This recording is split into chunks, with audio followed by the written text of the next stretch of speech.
Newton, Thomas Sigel here on Cooke Optics TV. We're going to deconstruct a scene from Drive.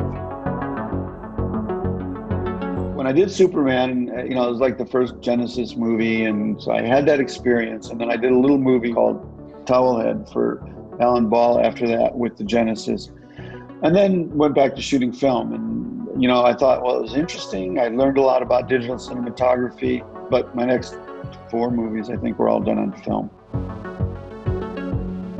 Then the Alexa came out, and it was a brand new camera. Bob Richardson was shooting it on Hugo, and I got this movie Drive. And from what I'd heard from Bob about this Alexa, I thought, I'm going to try it too. I'm going to take a look at it. And I tested it, and it blew me away.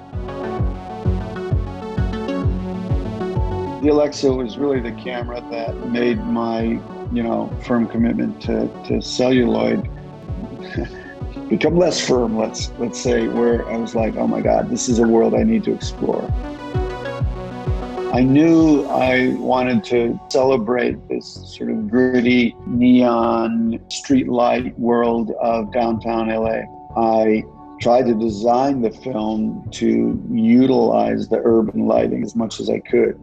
I shot at very low light levels with as much of the sort of street lighting. I think I tried to embrace the story as much as I could. It's a pretty dark story. This driving stuff that you're seeing was shot at a very, very low light level with very small lights rigged all over the car.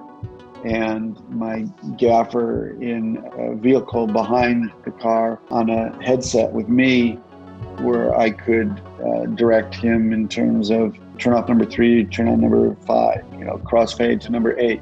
And we had colors like sodium vapor, mercury vapor, certain reds from like a stoplight and stuff.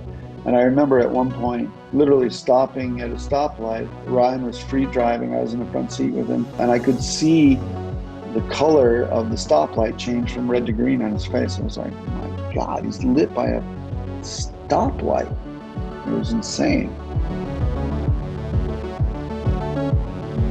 Get in a car and drive, or be a passenger and watch the driver, and you'll see, you get lit by the lights of the dash, you get lit by the street lights, by store lights, by the opposing car lights. There's so many sources in an urban environment. I mean, just look out the window there, and all of those things are light sources, and they're all perfectly acceptable excuses in having light on an actor. So that really became the driving factor in lighting Drive. By the time we got to shooting some of the street stuff, obviously there's more restrictions because of safety and permitting and all that as to how I could shoot. So some of the stuff ended up having to be on, tow shots and camera cars and stuff like that. One of the things I was concerned about was, what's going to happen when I go and do my grade. So when I did my initial test, I took the footage into my, colorist, and that was the first thing we did. We looked at was like, well, how much range do we have? How much can I push it? How much can I lift it up? How much can I crush it down?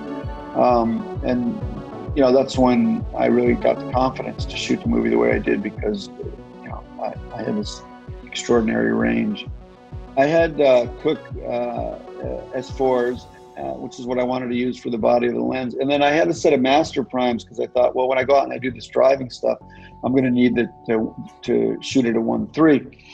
And what I found was the camera was so sensitive that when I went out, I didn't want to be at a 1.3. I wanted to actually be at a 2. So I ended up just using the Cooke